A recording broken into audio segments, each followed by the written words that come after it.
เดี๋ยวนี้ย่างแล้วก็ตกมาแถมย่างแล้วก็ตกมาแถมก็ท่านผู้ฟังที่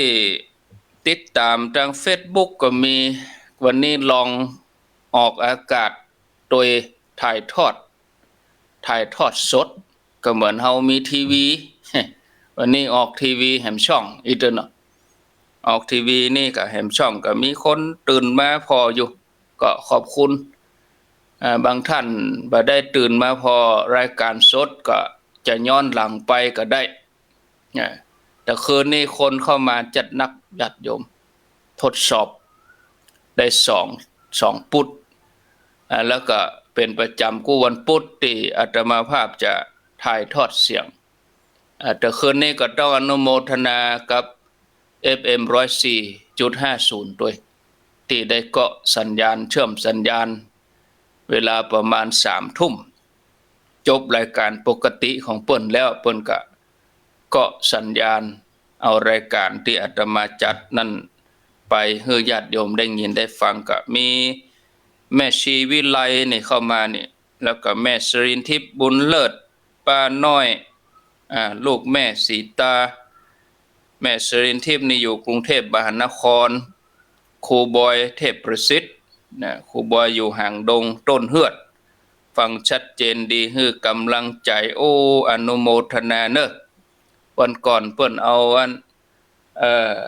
ปัจจัยที่คนเฒ่าเปิ้นฝากหอมมาก็ได้รับแล้วเนอะแม่อุ้ยที่ฝากครูบอยนะได้รับแล้วเปิ้นสบายใจ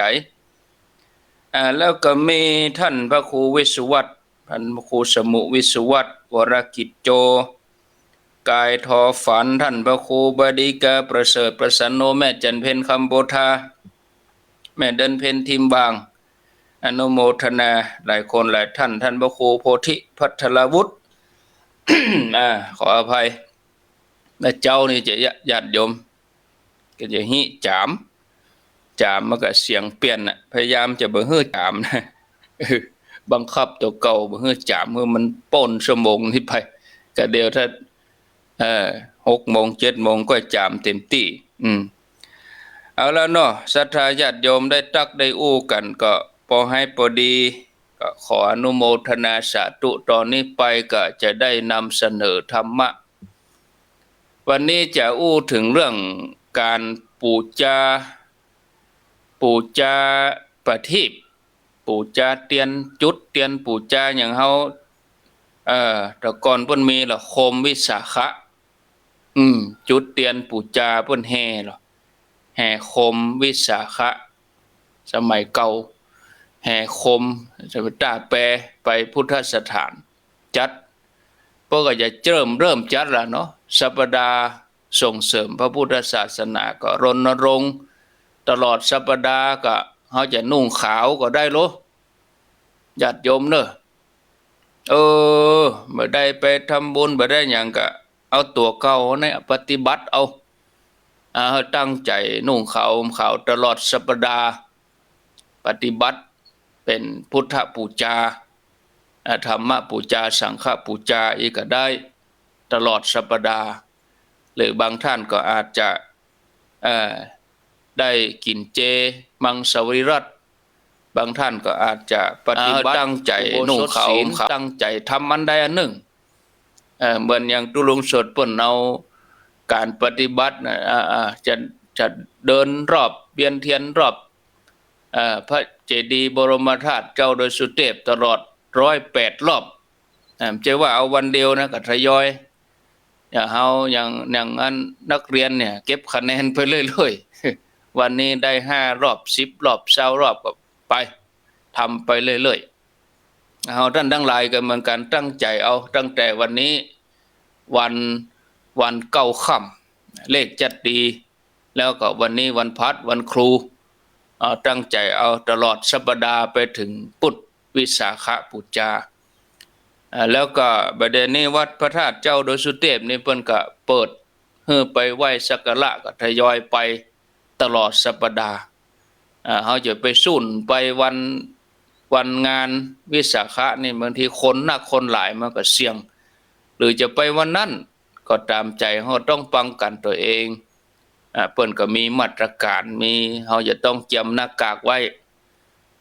เฮาจะไปอุ่นใจให้เปิ้นเอาไปแจกสิไปวิดตัดเฮาใหญ่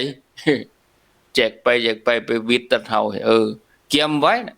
มีไว้ของตัวเก่าอุ่นใจเจลล้างมือกะสเปรย์กะหยังกะแอลกอฮอล์อีนะเตรียมเอาจะไปไหว้ไปสากะหน้านี้ก็เตรียมร่มเตรียมจองไปโดยเนาะอันนี้สำคัญเนอะศรัทธาญาติโยมถ้าจะไปไหว้ไปสาพออากาศดีท้องฟ้าแจ่มใสโปร่งโล่งดีนะอันนี้ก็ฝากเชิญชวนญาติโยมทั้งหลายไว้แต่ว่าการเที่ยวขึ้นดอยนี่เพิ่งก็งดก่อนเนาะปีนี้บอกว่าจะเป็นการรับน้องของนักศึกษามชที่เปิ้นเที่ยวขึ้นดอยลูกจ้างขึ้นดอยก็แล้วก็ที่มีบรรดาสาธุชนหลายท่านเรือนหมื่นเรือนแสนที่เที่ยวขึ้นดอยกับปีนี้ก็งดไปก่อนกิจกรรมแต่ต่างวัดพระบรมธาตุเจ้าดอยสุเทพเปิ้นก็มีตามจารีตหินห้อยเปิ้นก็ทำเหมือนเดิมน้ำสงฆ์พระราชทานถวายผ้าไตรพระราชทานเปิ้นก็ทำตามปกตินะแต่ส่วนที่จะให้ญาติโยมไปร่วมกันเป็นคณะเป็นนักเป็นหลายนี่เปิ้นก็บ่มีให้รวมหมู่แต่ญาติโยมจะไปก็ไปได้อยู่คือทยอยกันไปนะไปไหว้ไปสารวมไปจนถึงกิจกรรมการใส่ขันดอกอินทขินที่วัดเจดีย์หลวงตวยอันนี้ก็งดไปนะญาติโยมก็บ่ได้ไปรวมกันเป็นหมู่เป็นหลายแต่ทางวัดเพิ่นก็ยังทำปกตินะบุคคลให้อาหารได้ชื่อว่าให้กำลังให้เสื้อผ้าได้ชื่อว่าให้วรรณะให้ยานพาหนะได้ชื่อว่าให้ความสุขให้ประทีปโคมไฟอันนี้ได้ชื่อว่าให้จักษุให้ที่พักอาศัยหรือว่าวิหารทานทานกุฏิทานวิหารทานเสนาสนะที่พักที่อาศัยศาลาการประเรียนนี่เปิ้นว่าได้ชื่อว่าให้ทุกสิ่งอย่างส่วนผู้ที่ให้นำธรรมคำสอนอย่างครูบาอาจารย์พระเจ้าประสงค์พ่อแม่ศรัทธาคนเฒ่าคนแก่แนะนำลูกหลานให้ธรรมะนี่ก็เป็นได้อมตะธรรมญาติโยมท่านทั้งหลายวันเวลาผ่านไปล่วงเลยไปวันนี้ก็จะสิ้นเดือนแล้วเนี่ยเดือนเมษาจะจากเฮาไปวันพวกก็เริ่มต้นเดือนใหม่แล้วก็จากแล้วจากเลยด้วยนะเดือนเมษาปี63นี้จะบ่มาแหมแล้วนะจากแล้วจากเลยไปแล้วบ่ปิ้งมาแล้วปี63เดือนเมษาเนาะวันเวลาผ่านไปเฮาก็บ่สามารถที่จะห้องปิกคืนมาได้เนาะเหมือนสายน้ำไหลไปแล้วไม่สามารถย้อนกลับมานะชีวิตเฮายังกับบันเวลายังกับสายน้ำอย่างเดียวกันญาติโยมชีวิตเฮานี่อย่างเดียวกันก็ผ่านไปเหมือนกันเวลาเฮาก็จะต้องใช้เวลาที่เฮามีอยู่อย่างจำกัดด้วยนะในโลกแก่นเนี้ยเฮาจะต้องไปพร้อมกับการสร้างความดีมีชีวิตอยู่ตัวแล้วก็สร้างความดีไปตัวกู้กันไปตัวไม่ใช่ว่าอยู่ไปบ่ได้ผ่านไปวันแล้วเฮาก็บ่ได้จะโปนวันเนี่ยไม่ได้จะแจ้งไม่ได้จะค่ำเนี่ย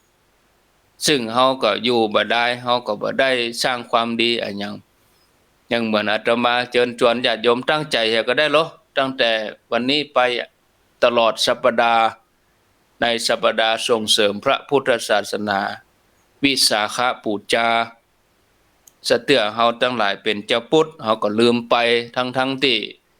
วันวิสาขบูชานี่เป็นวันสำคัญสากลของโลกเลยนะเปิ้นให้ความสำคัญระดับโลกนะอันนี้เฮาฐานะในที่เป็นพุทธศาสนิกชนเฮาว่าเฮาเป็นคนพุทธเป็นเจ้าพุทธเฮามีความลึกซึ้งนักน้อยเพียงใดก็แนะนำเนาะญาติโยมถ้าว่าช่วงที่ งานวิสาขบูชาตลอดสัปดาห์ถ้าเฮาใครฮู้เรื่องพุทธประวัติไปพอเปิ้นเอามาออกทีวีเนาะช่องเวิร์กพอยต์บ่ฮู้ช่องหยังแต่ว่าโยมถามว่าเป็นช่องหยังท่านพระครูอาตมากว่าช่องเวิร์กพอยต์แล้วมันเลขอันหยังเฮาก็บ่ได้พอทีวีมาจัดเมิดอันนี้นะเปิ้นจะออกทุ่มเกิงว่ะแต่ว่าอู้กันแต่ว่านี่นะเกี่ยวกับพระพุทธเจ้าชีวิตเฮาก็ก้าวผ่านไปตามกาลเวลาเฮาก็จะต้องใช้เวลาที่ อยู่บนโลกนี้นะให้เต็มที่ในการสร้างความดีเต็มที่ในการสร้างบารมีฉะนั้นญาติโยมทั้งหลายกู้คนเฮาสิ่งสำคัญที่สุดนะให้เกิดต่อตัวเฮาแล้วก็คนอื่นนั่นก็คือการได้สละตัวสละเวลามาปฏิบัติธรรมเหี่ยพ้องบางท่านว่ามีเวลาก็เฮาเวลาที่เฮามีไม่ใช่ว่าบ่มีเพราะเฮาขี้ค้านต่างหากนะอย่างเวลานอนเฮายังมีเวลาเฮาไปนั่งนั่งพอทีวีไปนั่งกินเล่นเฮายังมีถามว่าเฮามีเวลาหายใจก็เฮายังมีเวลาหายใจและเป็นได้เฮามีเวลาปฏิบัติธรรมนั่นคือหายใจนั่นเนาะ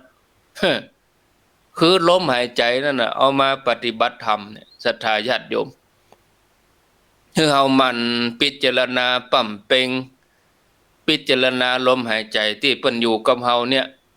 เฮานอนเฮาก็ยังหายใจตื่นมาเฮาก็หายใจทุกขณะทุกเวลานะศรัทธาญาติโยมได้กับตัวโดยได้กับคนอื่นโดยเฮาก็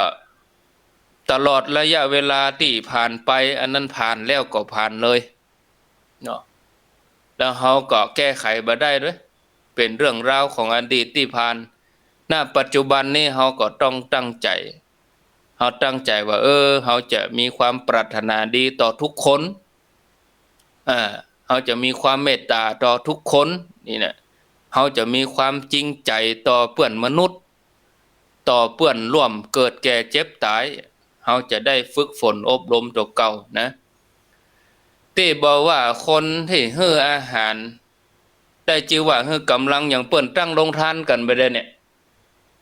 ญาติโยมหลายคนก็หันข่าวเปิ้นตั้งโรงทานวัดว่าต่างๆเปิ้นแจกโรงทานตั้งโรงทานให้อาหารได้ชื่อว่าให้กำลังเนาะอย่างเปิ้นให้เสื้อผ้านี่อย่างเฮาตั้งหลายตานมอบเสื้อผ้าก็ตานจีวรเนี่ยเครื่องนุ่งห่มอันนี้คือวรรณะยานพาหนะคือความสุขยานพาหนะก็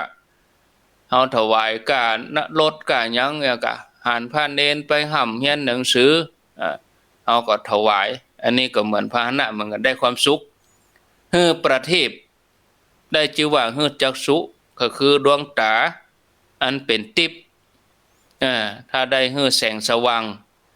ทางฮือที่พักอาศัยได้ทุกสิ่งอย่าง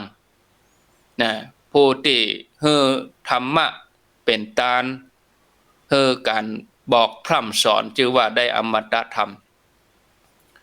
จะเล่าเรื่องให้ฟังเนาะญาติโยมเนาะในสมัยพระพุทธเจ้าชื่อว่าปทุมุตระมีอุบาสกท่านหนึ่งเปิ้นได้หันพระพุทธเจ้าได้สัทธปนาแต่งตั้งภิกษุรูปหนึ่งได้ตำแหน่งเอตัทคะด้านทิพยจักษุก็คือหันพระพุทธเจ้าปทุมุตระแต่งตั้งภิกษุรูปหนึ่งคืออยู่ในตำแหน่งทิพยจักษุก็คือว่าเอตัทคะด้านตาทิพย์อีนะตัวท่านก็มีจิตเริ่มใสใครเป็นอย่างอันพ่องเนี่ยใครเป็นอย่างอันก็เลยนิมนต์พระสงฆ์มาทำบุญตลอด7 วัน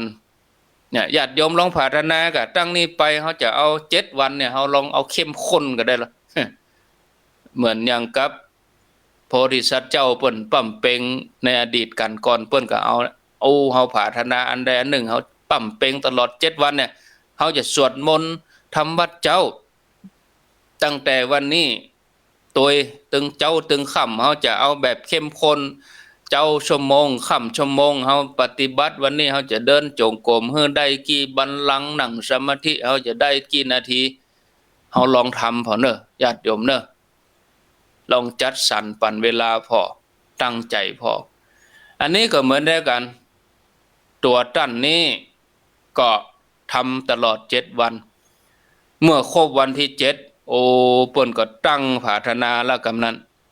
นะตั้งภาธนาต่อหน้าพระพุทธเจ้าปทุมมุตระบอกว่าข้าพระองค์ได้ทำการสักการะครั้งนี้บ่ใช่เพื่อหวังทรัพย์สมบัติอันใดเพียงแต่หันพุทธเจ้าปทุมมุตระแต่งตั้งภิกษุรูปหนึ่งในตำแหน่งเอตัทถะเป็นผู้ที่มีจักษุอันเป็นทิพยจักษุตัวข้าพระองค์ก็ปรารถนาจะเป็นอย่างอันนะใครเป็นภิกษุที่มีทิพยจักษุในศาสนาของพระเจ้าในอนาคตการต่อไปในภายภาคหน้าพระเจ้าข้าอีหลพระพุทธเจ้าปทุมมุตระเปิ้นก็ตรวจพอเนาะนะเปิ้นก็ตรวจพอด้วยอนาคตังสยานคำว่าอนาคตังสยานก็คือญาณที่ยังหู้ในอนาคตนะพระองค์ก็ทรงทราบว่าความปรารถนาของอุบาสกคนนี้จะสำเร็จแน่นอนแล้วพระองค์ก็เลยอนุโมทนาว่าอุบาสกผู้เจริญในอนาคตตั้งนี้ไปแห่งแสนกับเนอจะมีพระพุทธเจ้าอุบัติเกิดขึ้นมาชื่อว่าสมณโคดมโคตมะสมณโคดมเปิ้นจะอุบัติเกิดขึ้นมาในโลกมนุษย์แล้วตัวเธอเองจะมีชื่อว่าอนุรุทธะเนอะนะเธอจะได้ชื่ออนุรุทธะจะได้มาเกิดร่วมศาสนาของพระพุทธเจ้าสมณโคดมนี้แล้วตัวเธอก็จะได้เป็นยอดแห่งภิกษุทั้งหลายในด้านทิพยจักษุในศาสนาของพระพุทธเจ้าพระองค์นั้นนี่เนาะทีนี้เมื่อพระพุทธเจ้าปทุมมุตระเปิ้นได้พัตตาอนุโมทนาได้ฉันได้อย่างแล้วเสร็จพัทธลกิจแล้วก็พระองค์ก็เสด็จกลับวัดไปส่วนอุบาสกคนนั้นก็เกิดความปลื้มปิติจุ่มอกจุ่มใจอยู่หันอึกมึกเนาะ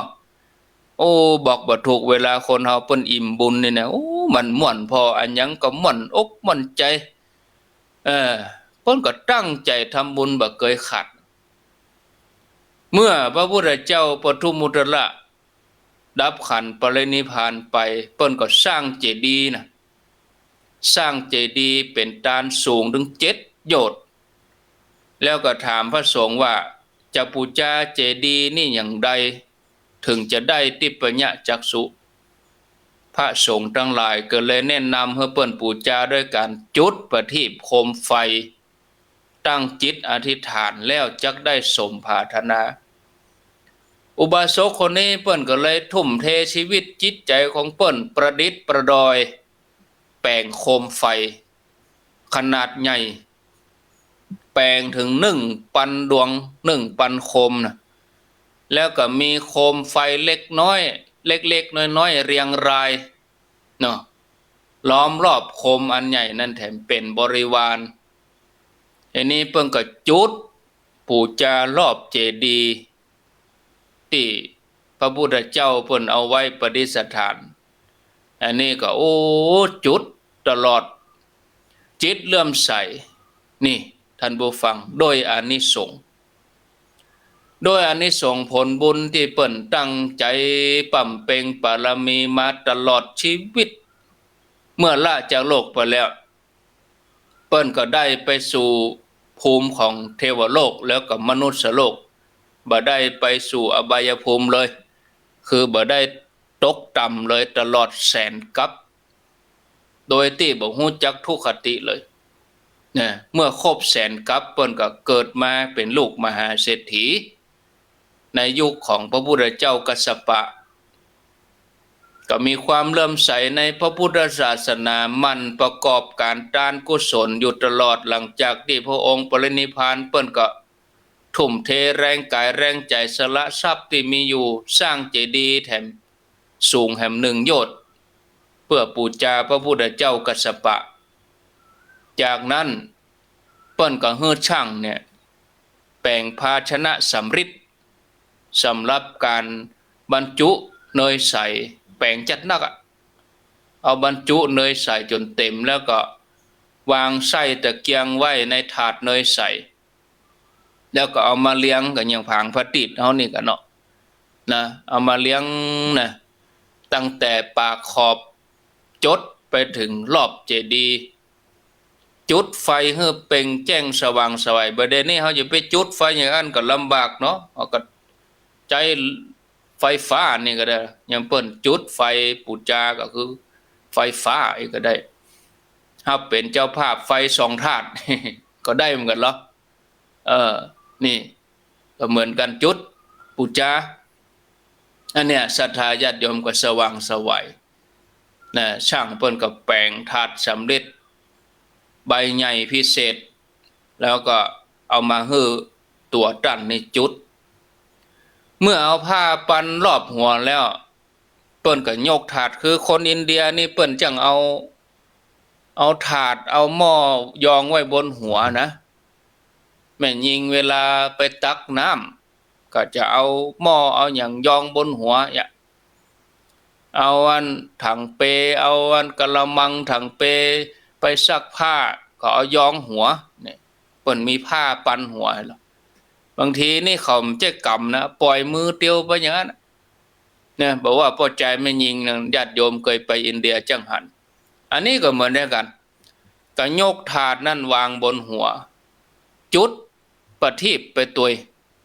แล้วก็เดินรอบมหาเจดีย์ตลอดทั้งคืนน่ะเพื่อเป็นการถวายเป็นพุทธบูชาด้วยใจเลื่อมใสผ่องใสของเขาเต็มด้วยศรัทธาที่พอเหมาะพอดีก็เวียนอยู่หั่นตลอดทั้งคืนบ่ฮู้สุขเหน็ดเหนื่อยเมื่อยล้ามีแต่ปีติก้าวเดินทุกก้าวปีติเกิดตลอดโอ้แล้วขนคิงลุกนี่เนาะแต่เนอะญาติโยมเวลาคนไหนที่เปิ้นทำอะไรอย่างเปิ้นทำด้วยศรัทธานี่นะบางทีโอ้ยฮ้อนก็บ่รู้สึกนะเนี่ยญาติโยมทั้งหลายโอ้น่าอนุโมทนาจวบจนถึงมาถึงสมัยพุทธเจ้าของเฮาคือพุทธเจ้าสมณโคดมนี่ตัวท่านก็มาเกิดในตระกูลกษัตริย์นี่มีชื่อว่าอนุรุทธะเป็นกษัตริย์เสวยบุญอยู่ในปราสาท3 หลังก็เหมือนกับพุทธเจ้านั่นน่ะก็เปิ้นก็เป็นเจ้าชายเหมือนกันนะอนุรุทธะนี่นะท่านผู้ฟังเนี่ยอยู่ปราสาท3 ฤดู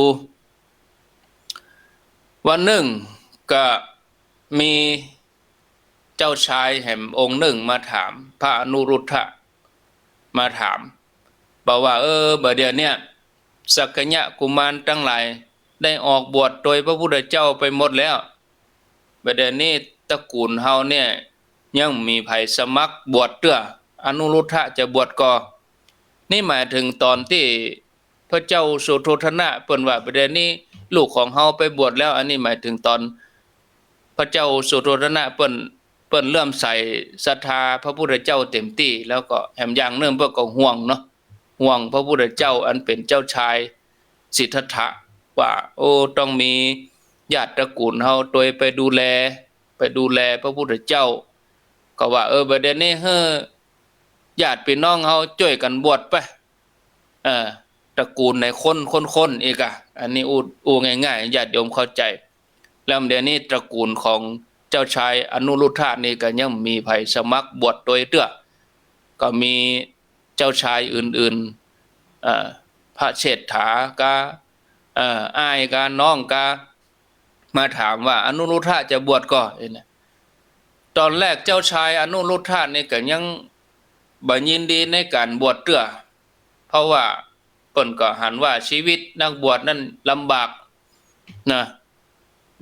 ญาติโยมทั้งหลายลำบากอย่างใด อยากได้ของเย็นก็ได้ของร้อนอยากได้ของร้อนก็ได้ของเย็นอยากได้เย็นก็ได้ร้อนอยากได้ร้อนก็ได้เย็นย่ำเดียวเนี่ยอยากได้ร้อนก็ได้เย็นอาตมาเอาน้ำใส่แก้วมาโอ้ใครกินน้ำร้อน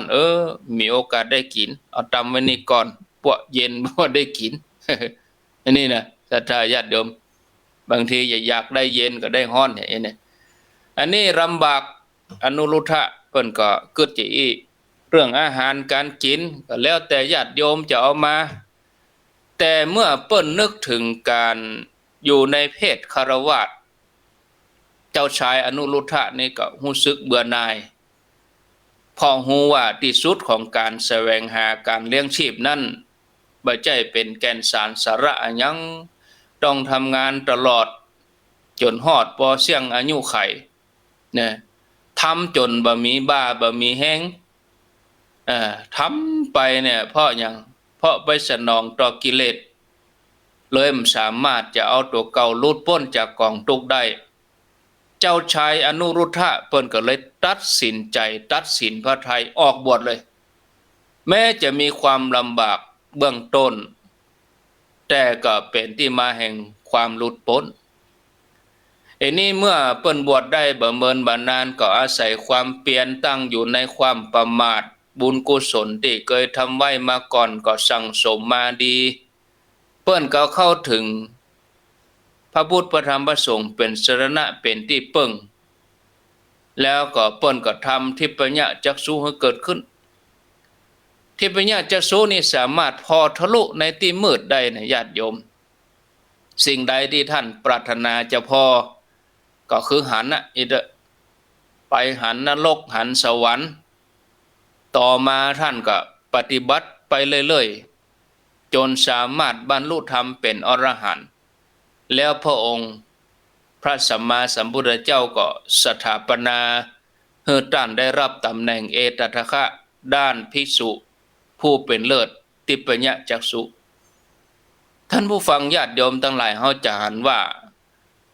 เนี่ยความปรารถนาใดๆอันเป็นไปตามที่ชอบประกอบด้วยกุศลบ่ผิดศีลผิดธรรมบ่ผิดกฎหมายบ้านเมืองถ้าเจตนาดีคุณงามความดีที่สั่งสมมาเป็นพื้นฐานโดยก็จะส่งผลให้นั่นประสบความสำเร็จทุกสิ่งอย่างการที่พระอนุรุทธะเปิ้นได้รับการยกย่องจากพระพุทธเจ้าเป็นภิกษุที่เลิศด้านทิพยจักษุนั่นก็เพราะว่าเปิ้นประกอบเหตุมาดีเหตุของเปิ้นก็คือการเอาประทีปโคมไฟปูจาเนี่ยศรัทธาญาติโยมฉะนั้นในวาระสำคัญวิสาขบูชาเป็นวันสำคัญทางพระพุทธศาสนาก็อยากจะเชิญชวนเจ้าพุทธทั้งหลายไปร้านสังฆพันธ์ไปเนี่ยใดไปซื้อธงธรรมจักรมาได้หลังคาละผืนละผืนละบักกี่บาทบ่เกิน50 บาทเอาผืนมอกพอดีเอามาประดับไว้ตามบ้านตามจอง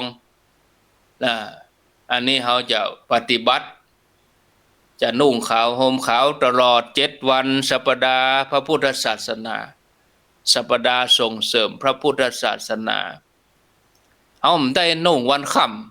ำมีการมีงานเขาก็ไปทำการทำงานปกติแรงมาก่อนนอนเขาก็อาบน้ำแล้วเขาก็นุ่งขาวห่มขาวชำระร่างกายปฏิบัติไหว้พระสวดมนต์เดินจงกรมนั่งสมาธิไหว้พระนอนมาเจ้ามาชำระร่างกายไหว้พระเสร็จแล้วก็ไปทำหน้าที่ของตัวเองตลอดทั้งวันเขาจะมีความอิ่มอกอิ่มใจญาติโยมนะลองทำพอเนอะอันนี้เป็นการทำใจให้สะอาดบริสุทธิ์เพื่อเป็นการเข้าถึงพระรัตนตรัยมาปฏิบัติกันถวายเป็นพุทธบูชาจะได้มหากุศลญาติโยมนะท่านผู้ฟังเฮาได้ทำกันปฏิบัติกันเนี่ยโอ้จะดีเนอะอนุโมทนาเชิญชวนตัวเนาะเอาพอเวลาแล้วข้างแหม15 นาทีโอ้ประเด็นนี้ก็มีผู้ฟังที่เข้ามาทาง Facebook นี่ก็ มีเข้ามาเพิ่มเติมมีโยมมาลีบวชกระโทกแม่สุพินพลหารอันนี้ใจสรรพนามว่าอมยิ้มปากแตกว่าฟังเก้าหกอยู่โยมในเมืองฟังชัดเจนดีจันทากล่องคำมนปราณีคำเขียวบุญทวีตะออดละไมปินชัยอยู่ห้วยใสบันทิโยมรัชนีมณีสว่างเจริญพรคำนวณกำลังแข็งสาธุเนอะโยมรินดาจันทรัตน์บุญกำสันกำแพงแม่จินตนาวงสงครามโยมหนูรัตนรัตนวรัตกะอารีตัวเนาะแม่มาลีกัลยาอนุโมทนาสาธุหลายท่านที่เข้ามานี่นะนงครานมุ่งวิชาสุพินพลหารท่านหัวหน้าอดุลกาญจนประโชติท่านเป็นอดีตพัฒนาการหลายอำเภอตอนนี้ก็เกษียณอายุราชการละอยู่กับลูกกับหลานเนาะแม่ครูอาจารย์เพิ่นพิษทิพฤกษ์แม่เอ้ยสุติวงศ์รัตนาแก้วคำท่านพระครูบดีกาประเสริฐเชิดชัยกันทอินอนุโมทนาสาธุเอาต่อไปเปลี่ยนบรรยากาศก็ฟังญาติโยมจะโทรเข้ามาก็ขอเจริญปอนเนาะเจริญปอนโทรเข้ามาที่เบอร์0998366322อันนี้ก็จะลู่จามอาตมาก็ห้ามไว้นะเนี่ยถ้าจามนี่ยุ่งเสียงจะเปลี่ยนเดิมจามสักกรรมหาดไปอย่าถ้าเขาเวลาเขาห่าวแล้วมีคนมาเอิ้นนี่นะมันหาดไปแต่มันห่าวไปอิ่มจามก็เหมือนกันเหรอ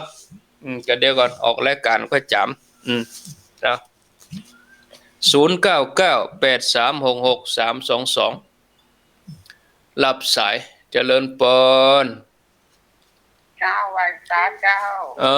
แม่น้อยว่าจะได้เจ้าวันนั้นที่วันจันทร์วันการนั่นแหละเจ้าวันนั้นยายก็สมาเนี่ยยายหูยายโทรเบอร์เลยว่าคือยังจะมอเนี่ยเจ้ามีกว่าหลังใหม่เนี่ยเจ้าก็สมาเนี่ยเจ้าไม่ได้จัดได้แต่โทรสองรอบเนี่ยเจ้าจะถามจะตอบคำถามเนี่ยเจ้าเป็นสถานีเวิร์กพอยเลข23เลข23เนาะบอกสองรอบอ๋อเดี๋ยวนี้มัน30แล้วเนาะบ้านพระเจ้าจะแต่งงานแล้วเขาพาลุงเลนี่ตั้งแต่นางสิริมายาวิตองพระเจ้ามีติวตัด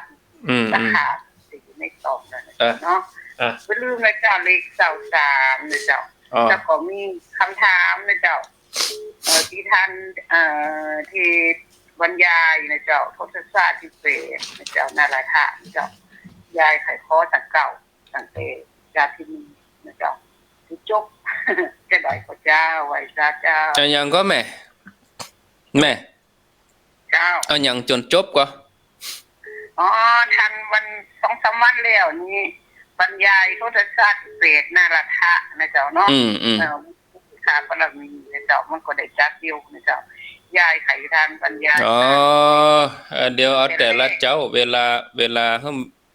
พอเวลาก่อนเนาะก็เล่าพระเจ้า500จัดท่านเนาะพระเจ้า500จัดก็ได้เล่าอยู่อันนั้น500จัดก็มีพระเจ้า10จัดเนาะพระเจ้า500จัดเนาะโมทนาเนอสาธุได้รับทราบได้พิจารณาก่อนเนาะเจริญปอนการจัดทำสักพักจากตังใดศาสนาที่ดินค่ะโยมปิดวิทยุก่อนจะสดวันเช้าเย็นท่านเจ้าเย็น3 ชั่วโมงเย็นก็3 ชั่วโมง6 ชั่วโมงนั่นแหละทุกวันเลยค่ะท่านดีแล้วกะชัดเจนดีเนาะค่ะอนุโมทนาท่านค่ะสาธุ0998366322เจริญปอนไว้ช้าเจ้าจากตังใดจากแม่อำพรห้วยม่วงห้วยม่วงเจ้าห้วยม่วง บ้านทิห้วยม่วงบ้านทิว่าจะได้แม่อำพรเข้าใจดีเนาะคอยจะทันบรรยายก่อนวันนึงวันนี้เนาะเข้าใจแม่อู้ไปหรอเฮาย่างก็แม่ย่างเฮาก็ย่างมันอู้ได้แม่เขาแม่จะทำอย่างนั้นทันว่านะคะทำเจ้าเองน่ะดีละเอาอย่างอันเด้อทำเจ้าเองเนาะสบายใจเนาะสาธุบุดีมีสุขต่อไปเจริญพรไปจ้าเจ้ายายอ้วนเจ้ายายอ้วนชัดเจนดีเนาะเจ้าชัดเจนจันขวางฟังสถานีไหนยายอ้วนฟังเจ้าหนึ่งของเขาน่ะจ้ะได้ยินอยู่เนาะจ้ะนี่โมทนายายอ้วนกิติลังกาจะไปมองฝังว่าจะต้องวันที่7กะวันที่7บ้านแหมค่ำนั่นกะบ้านแหมค่ำไปอยู่เนาะโอ้ก็ไปเพิ่นจะห้ามหยังดอกก็ไปนะก็ไปได้นะกะไปกะโมทนาป้ากันไปเป็นหยังเพิ่นจะห้ามดอกก็ไปได้นะกะเจริญพร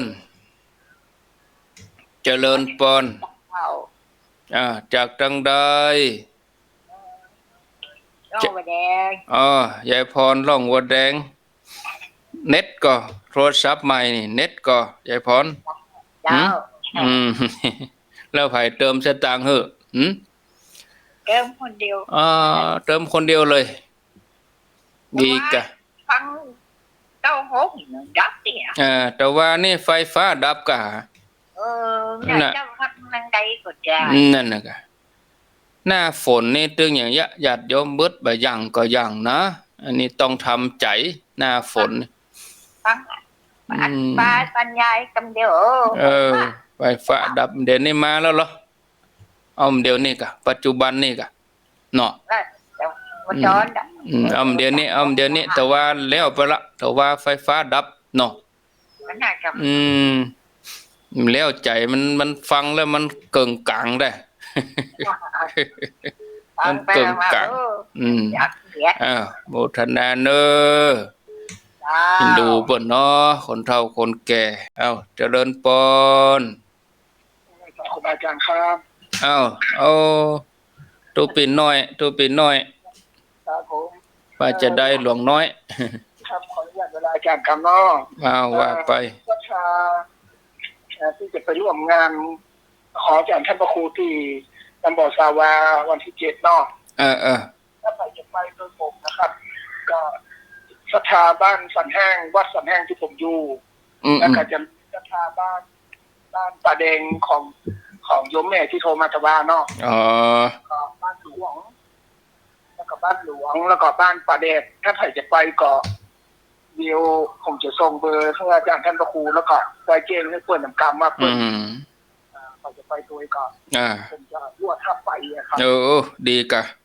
รวดทับไปแล้วก็ตั้งต้นไปประการที่เป็นจุดอนุโมทนาเนาะนั่นก็รวดเจงเบอร์ที่นี่ตัวก็ได้ครับว่าไปเลยผมเข้าผมฟังตัวนะครับเนาะก็โทรมาที่เบอร์ผมเนี่ยนะครับนะ0806716729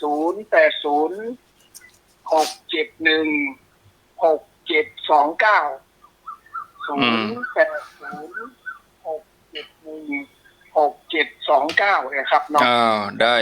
นี่จะได้บอกให้คนเฒ่าเนาะผมจะรวดทับกับตัวอยู่ที่ไหนร้อยนะครับเอาไว้จ้าครับสาธุเอาละญาติโยมก็สีอ้วมให้แน่ก็เดี๋ยวว่าจะเย็นเดี๋ยวพออุณหภูมิก่อน24องศาแต่อาตมานี่สีอ้วมนั่นเดี๋ยวนี้เหือปิมันเหี่ยปิเหี่ยปังไปนี่เพราะว่าบ่ได้เปิดเครื่องปรับอากาศแต่ก็แง้มหน้าต่างถ้าเฮาเปิดเครื่องปรับอากาศก็จะเย็นแถมเหมาะเย็นก็จะจามก็ฮ้อนก็เอาฮ้อนพอไปเป็นหยังเนาะก็เดี๋ยวก็เย็นละอีน่ะ อ้าว0998366322เจริญปนไม่สายเจ้าจากตังใดจากไม่น้อยสันสายเจ้าแม่น้อยสันทรายอำเภอสันทราย